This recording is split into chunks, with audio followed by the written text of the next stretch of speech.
સુપ્રભાત। આજે 30 જાન્યુઆરી એટલે શહીદ દિવસ। તમે સૌ જાણતા હશો કે આજના દિવસને શહીદ દિવસ તરીકે ઉજવવામાં આવે છે। આપણો દેશ વર્ષો સુધી ગુલામ રહ્યો અને એ ગુલામીમાંથી બહાર નીકળવા માટે, દેશને સ્વતંત્ર કરવા માટે કેટલાય મહાપુરુષોએ, કેટલાય યુવાનોએ, કેટલાય સ્ત્રી પુરુષોએ દેશને સ્વતંત્ર કરવા માટે પોતાની જાનની બાજી લગાવી, કેટલાયે પોતાના પ્રાણ ન્યોછાવર કર્યા। આ કેટલાયમાંના એક મહાત્મા ગાંધી, એમનો આજે નિર્વાણ દિવસ છે।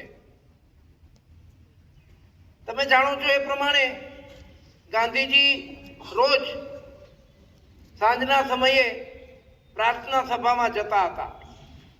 આ 30 જાન્યુઆરીના દિવસે સાંજે 5:17 નિયમ પ્રમાણે દિલ્હીમાં બિરલા હાઉસ ખાતે ગાંધીજી પ્રાર્થના સભામાં જવા નીકળ્યા અને નથુરામ ગોડસે નામની એક વ્યક્તિએ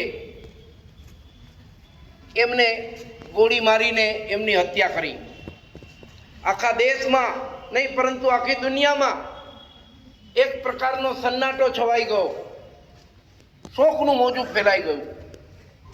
મહાત્મા ગાંધી એ આપણા માટે મહત્વનું વ્યક્તિત્વ છે, એટલા માટે કે તેણે અહિંસા દ્વારા, શાંતિ દ્વારા, અસહકાર દ્વારા, સહિષ્ણુતા દ્વારા આ દેશને સ્વતંત્ર કરવામાં બહુ મોટો ફાળો એ મહાત્મા ગાંધીજીનો છે। એ ઉપરાંત જેટલા લોકોએ સ્વતંત્રતા માટે પોતાનો જાન કુરબાન કર્યો, એ બધાના સંદર્ભમાં આજના દિવસને એ શહીદ દિવસ તરીકે આખા દેશમાં ઉજવવામાં આવે છે। મહાત્મા ગાંધીએ એવું વ્યક્તિત્વ હતું કે આજે પણ પ્રસ્તુત છે। દુનિયાના દેશો આજે પણ મહાત્મા ગાંધીમાંથી પ્રેરણા લે છે। નેલ્સન મંડેલા, લ્યુથર કિંગ જેવા કેટલાય મહાપુરુષો પોતાને માટે મહાત્મા ગાંધીને આદર્શ ગણતા હતા।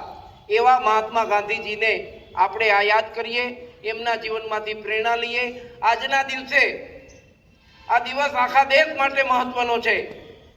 ગાંધીજીની જ્યાં સમાધિ છે દિલ્હીમાં રાજઘાટ ખાતે, ત્યાં વડાપ્રધાન, રાષ્ટ્રપતિ આ બધા જઈને એમને ફૂલ અર્પણ કરે છે અને આખા દેશમાં 11 કલાકે 2 મિનિટનું મૌન પાળવામાં આવે છે। ત્યારે આપણે આજે મહાત્મા ગાંધી ઉપરાંત આ દેશને સ્વતંત્રતા કરવા માટે, આ દેશ સ્વતંત્ર થાય એના માટે જેટલા લોકોએ પોતાના પ્રાણ આપ્યા છે, પોતાનું જીવન બલિદાન કર્યું છે, આ બધાને યાદ કરીને આજે બધા જ શહીદોને શ્રદ્ધાંજલિ આપીએ અને આપણે બધા એક સાથે 2 મિનિટનું મૌન પાડીએ। ભારત માતા કી જય, વંદે માતરમ, જય જય સ્વદેશી।